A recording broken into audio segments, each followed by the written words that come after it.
férias, uma semana super corrida no trabalho, uma gripe que derruba. Quem nunca precisou dar uma pausa forçada nos treinos, né? E aí, quase sempre começa aquela vozinha chata na cabeça. Pronto, lá se foi todo o meu progresso. Mas e se eu te disser que a ciência tem uma resposta para essa preocupação?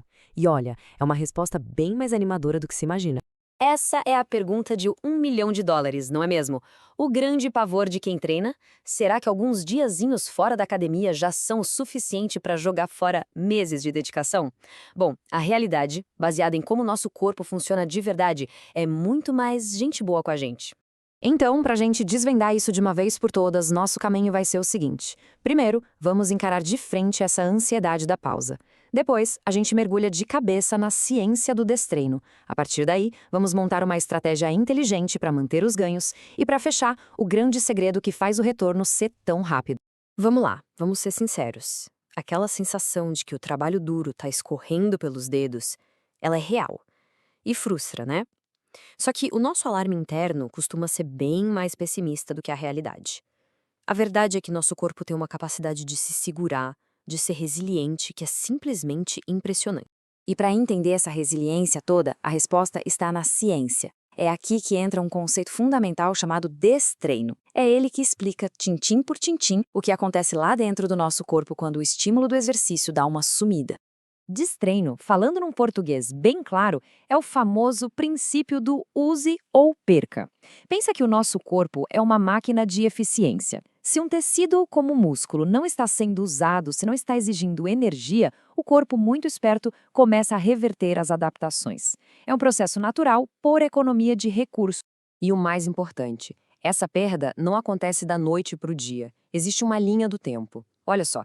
Em umas 72 horas, a fábrica de músculos, a síntese proteica, já começa a desacelerar.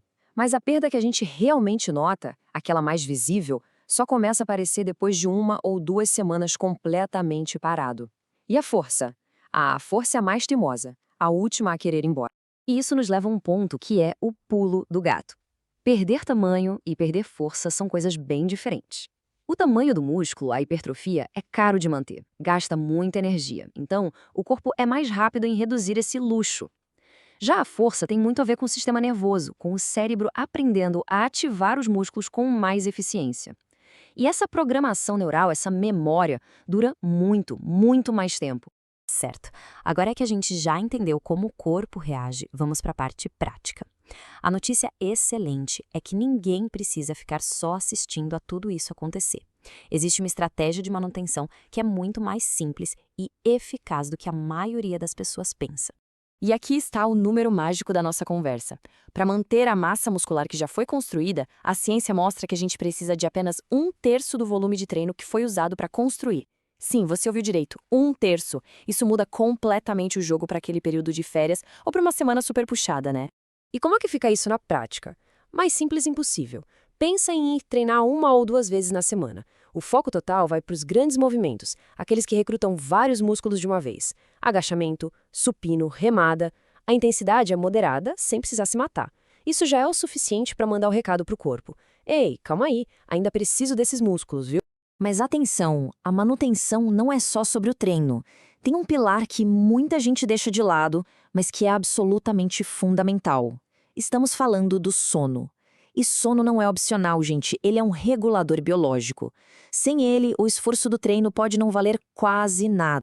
E esse gráfico aqui mostra o porquê de forma brilhante. É durante o sono profundo que o nosso corpo libera os hormônios que constroem e reparam. Dormir o suficiente pode aumentar a nossa fábrica de músculos em até 20%. É uma ferramenta de manutenção poderosa, de graça e que está aí totalmente ao nosso alcance. Ok, mas e se a pausa foi longa de verdade? E se não deu para fazer nem esse mínimo e alguma perda realmente aconteceu? É aqui que a história fica ainda melhor. O nosso corpo guarda um segredo fascinante, que faz a recuperação ser muito, mas muito mais rápida do que a construção do zero. Esse segredo se chama memória muscular. E não é só uma expressão, é ciência de verdade. Quando a gente treina, as nossas células musculares ganham mais núcleos, que são como os cérebros da célula. Mesmo que o músculo diminua durante a pausa, esses núcleos espertinhos continuam lá. Quando a gente volta a treinar, eles aceleram a reconstrução de um jeito espetacular. O progresso, de fato, nunca é perdido para sempre. E isso tudo nos leva a uma grande metáfora. O progresso muscular não é algo que a gente compra e vira dono para sempre. É mais como um aluguel, e a gente paga esse aluguel com um estímulo consistente. A chave não é a perfeição de pagar todo dia, mas a consistência de manter o aluguel em dia. Então, a pergunta que fica no final é essa. Se o progresso funciona nesse sistema de aluguel, como a gente pode ser o inquilino melhor do nosso próprio corpo, como podemos gerenciar de forma mais inteligente os ciclos de treino e de descanso, trocando a ansiedade pela estratégia? Porque, no fim, a grande sacada não é nunca parar, mas sim saber como pausar e, principalmente, como voltar.